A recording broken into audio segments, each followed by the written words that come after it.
liking this. You like this? Yeah. Legacy, History, Pride, man. This is a Howard alum. Okay. That did it. I'm a Howard alum as well. And so I always support my youngins. I love it. Mm-hmm. I'm a college dropout. You are? Mm-hmm. Proud. What college? Where did North you drop Carolina out? Central University. Okay, so you HBCU though? Oh, yeah. 100%. Okay. I got Eagle Pride still. Okay, so you family. Yeah, 100%. Why'd you drop out?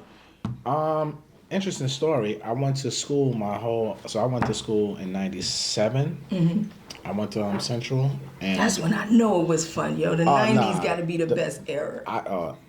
Ain't no telling where I may be. They see me, DC. I know the 90s HBCU. Drunk something. When I hear that, I'm like, oh my God. This was me? No, this was my life. Freakney, Daytona. Oh, man. Like Greek Fest, Greek Philly. Oh my God. Bike Week. You were living everything. This was your best life. I'm so glad there was no social media. I'm so glad there was no social media. Like, I'll be honest with you. Look at those guys. They'll never see it. They'll never see what you were doing. No face, no case. No face, no case. I can lie to them and tell them whatever. Yes. Yep. No face, no Meanwhile, case. you would see me on the back of somebody's. Listen, you know they digging up old footage, so you never know who had a little video, the old school video kit. That VHS it's a little grainy. It's super grainy. That shit, you can't tell. See me at the Go-Go's. No. Oh, the Go. So let me tell you about the Go-Go's out here in the 90s. Oh my Lord. Let's talk about it. Yo, I had so much fun. Yeah, and that was now where are you from though? I'm from New York. Okay. Queens get the money, right? So I went my whole freshman year. Went back to register for sophomore year. They told me I couldn't register because my loans would decline for my freshman year. So I was like, wait a minute. Typically, when your loans don't go through, they kick you out of class right away. Right. So they let me finish a whole year. That sounds like an HBCU. Yeah, then this is the 90s when there's no technology, right? So I'm like, okay, well, I still went to school and went to classes my whole sophomore year because I was embarrassed. So I still went to the classes and everything pretty much my whole sophomore year. Wow. And I still stayed with no there. Registration, no ID number. Because I was just like dipping in and dipping out. You know what I'm saying? And but by this time, I only spent 1 year on campus on the yard, and then we got our own apartments and everything like that. So I wound up living in the South for like 5.5 years before I moved back to New York in 2002. Mm-hmm. And the best 5.5 years of my life. Yeah. Oh my God. Is the best. So why'd you move back? You good? Can I make a quick adjustment for that mic? Do you? Don't want it picking up on the hoodie. Ain't no telling where I may be. They see me in DC at Howard with my man. So you was loving the South, man. You was between North Carolina and DC. I'm gonna tell you this. I'm from New York. Mm-hmm. Number one. I was super sexy back then. Okay. Number two. I mean, you're a handsome man now. I was sexier than back then. Oh, okay. All right. So you got to understand, back then, all the Southern people had was MTV or BET. Mm-hmm. So every rap was dominated by New York at that time. Yeah. So when we come from New York and come into the South and they start hearing us talk and how we dress, we looking like Nas, Jay, and everybody that they see on this, and it's like us, and it's just like, okay. And it's 25-1. It was 20. No, I think it was 31-1 or some shit, some crazy. I was gonna say now it's like 61-1. I mean, it's 61-1 now. It feels like it. Quote the great Boosie. If you can get it all in your hand, in the palm of your hand now. Yeah, but that's how it was then too. It was just like you start talking to these girls out here, and it's just like, oh, where you from? I'm from New York. Oh, you got an accent. Like, no, I don't. You do. Right? And it's just like, next thing you know, it's like, oh, shit, this is the South? Yeah. I love this place. You were living it up. Nah, it was good. But after a while, it was just like, you know what?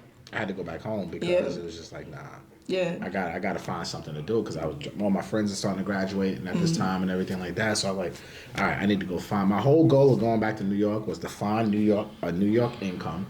And bring it back to the South and live like a king. Okay. And it just never happened like that.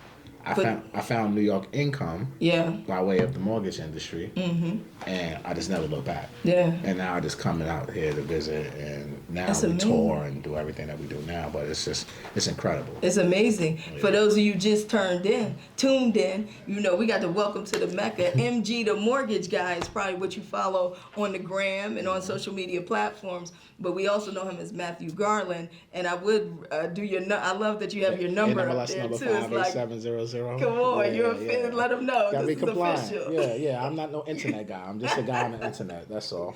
Yeah, no, I think it's awesome. I watched your interview on Earn Your Leisure and was just like, oh man, he's sharp. So I don't know about you, but I bought my first house when I was 23. Okay. I bought it, and you're probably gonna know where this story's gonna go. I bought it in 2008. Okay. In the summertime, 2 bedrooms, 2.5 bathrooms. It's a townhouse condo, nice area out here in Prince George's County, where I'm from. Had just graduated from Howard. I was Shout just out to PG County. Come on, PG County. We out here now. I'm still in PG County. Bought the house because I did what my father and family, they're financial advisors, so go get the house. I wanted a Lexus. He said, go buy a house, then get a Lexus. I said, okay. Smart move. It was a smart move. It worked out. So I go get the house. And I'm like, okay, I think this is what I'm supposed to do. I just started in radio, so I'm not really making a lot of money. But this is that era where you had the adjustable rate mortgages. So I had an adjustable rate mortgage. My dad was just like, get it, and then you can refinance out of it. Cool. That was the game plan. Probably by the following year, the whole market collapsed. Now, I remember walking in the neighborhood, and again, I didn't know houses in the housing industry. I just remember seeing all these for sale signs in the neighborhood one day. I kept seeing them like further up where the people had bought really high. I had bought high as well, but those people had bought really high, almost double. So that's the first place. I started seeing for sale signs, and I started seeing like slips on people's doors, kind of like messages. And then before I knew it, what started out as what I thought was a good investment just plummeted, right? So I was kind of upset, but my dad was always like, well, can you afford to pay? I was like, well, yeah. He's like, then pay. Like, what's the problem? Okay. So I did that. This went on for years. Now, my adjustable rate mortgage kicks in after a few years because it didn't kick in for a year. I started at 6.5%, which I think is interesting for today's time, right? Yeah. Starts at 6.5%. By the time the ARM kicked in, Obama is in office and they're enacting all these, programs or whatever.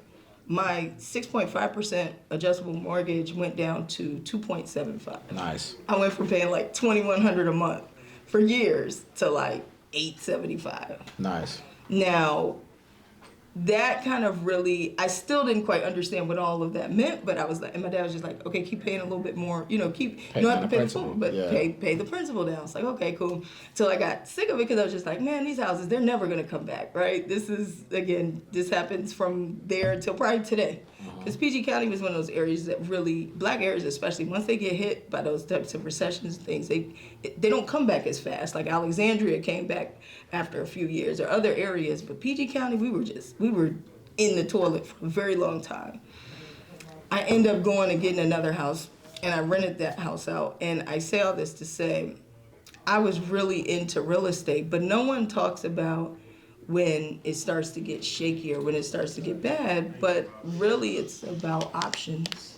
Real estate providing these options that I didn't know about when I was young. When did you buy your first home? Do you remember Absolutely. that experience? So was it good? Well, it started off good. Okay. But like most people, it got bad once the market crashed, right? So I came into the business I moved back to New York in 2002, got into the business, end of 2002, early 2003, and I wound up buying my first house was about 2004, 2005. Okay. Right around there. And my first I had adjustable rate, and I'm in the business now. I'm like a year or two in the business at this time. So I really didn't know what I was doing at this point. I was trained by ex-Wall Street guys. It was just all about, I'm part of the reason why the market probably crashed. Right, to be honest with you, because it was just... You're pushing the mortgages. We're just pushing paper. Yes. Nothing else mattered, right? So, I bought my first house. I'm from Queens, from the hood. So, for me, it was like, I want to move to Long Island. I want to get out the hood. I want the single family. I want the picket fence. I want the whole 9 yards. and I wound up getting a 7.25%, and it was on a 327. So it was fixed for the first 3 years, and then it's adjustable for 27 years. After that, kind of similar to what you had, right? So now at this time, that was the most popular products, and that's why I try to tell people now, adjustable rate mortgages back then are completely different from what they are right now. Totally. There was no regulation back then, so us in the mortgage industry, I like to call that the wild cowboy days. We were not pushing 30-year fixed mortgages. We were not pushing FHA mortgages. We wasn't pushing Fannie Mae. Everything was pretty much subprime deals. That's what I had. Right? Yes. Subprime deals, no documentation, Yep. stated income. Yeah. 100% financing. Yes. Like, so my first couple properties that I purchased were all 106% financing. So it's basically, I got two mortgages now. You have an 80, you have the 20, and then you get a 6% seller's concession to pay your closing costs. So that's kind of how we would do it. Yeah. And that kind of got, now fast forward, 08 is when the market really started going through. The banks started going out of business now, because now a lot of these adjustable rates started coming due. And back then, again, they didn't have the technology that we have right now. So you can literally, and I'm telling you, I did this for myself and I did it for plenty of my clients, where you can go to the closing table and you can literally buy 3-4 houses the same day. Wow. Right? Because they wasn't checking each other. The same. Like, That's so wild. no, it was really the wild cowboy Oh my days. God. Right? So you can close 8 a.m., 10 a.m., 12 a.m., 12 noon, 2 p.m. You had 3 houses. All different banks, That's crazy. all your primary residence, and all 100% financing. Wow. Right? No skin in the game. So when the market 07, 08 is when we started seeing, from the mortgage side, we started seeing, hey, this bank is saying they're not taking on new loan applications. And this bank is saying, wait, they're not doing this product anymore. So me, young in the business, not really understanding like what the hell's going on. I'm just thinking money grows on trees to me at this point. You know, I'm young and dumb. I don't know nothing. I'm just making money. Yep. Right? And then now, next thing you know, 08 come around, and it was like all these banks just started imploding all at once. Wow. And then now you're trying to refinance, like your father was telling you, oh, you can always refinance. Now you're trying to refinance. Now you can't refinance. No. And I'm in the business at this time and couldn't even find banks to refinance out of some of these deals. So that's when things started going downhill for me, because at this point, now I'm completely over leveraged. And then I had my mortgage team that I was running. I had like 15, 20 telemarketers, because back then we were just cold calling. That was the name of the game. Smile and dial. Right, on the phone all day long, calling people for mortgages, boom, boom, boom. So I had all these telemarketers working for me, and then now the mortgage industry is going down. The money's not coming in. I got all this, now I got to lay off people. And I have all this overhead, plus these mortgages, and now tenants is not paying. It was just a complete disaster. So I wound up having to short sell homes, foreclose on properties. So it became a disaster for me. But that mess became my message today. Yeah. And this is why, if you follow me, I preach, don't over leverage yourself. Have reserves. Don't be house rich and cash poor, because these are my own examples that I went through in my own personal life.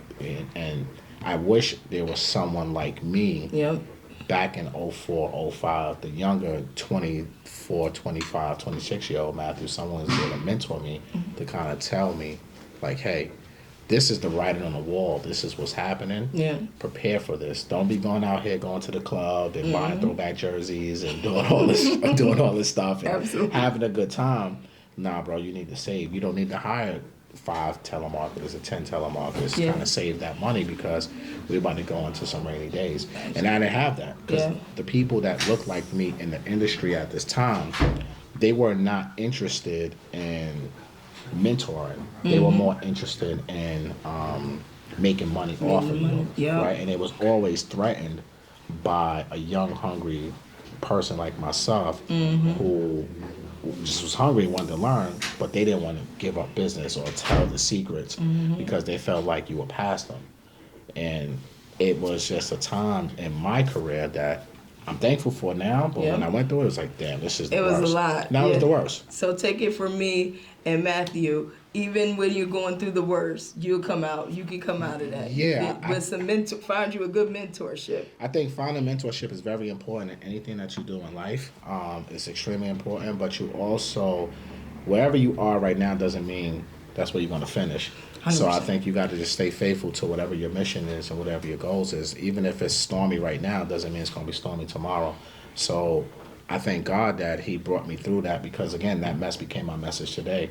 And once I got my mind back right and I went through that storm, then it was for me, now I had to focus on how do I really become, because I made money in this business, and I said, you know what, I can't go work a regular job because they can't pay me a couple $100,000. I'm a college dropout. I got an Andrew Jackson high school diploma from Queens. Shout out to Andrew Jackson. Like, shout out to AJ. So I'm like, I'm stuck. So I have to stay in this business. But that's when I went to go work for Chase in 2010, and I thank God for that, because that was more like me getting my MBA in mortgage banking, and that's when I really learned how to deepen relationships and learned how to cross-sell with like life insurance and financial planning, because they had all that in the branch. Nice. So that's when I started learning about all that stuff, and now that's why you see what I put on my page and the social and everything today is because of that storm that I went through forced me to reinvent myself and learn how to be a real professional.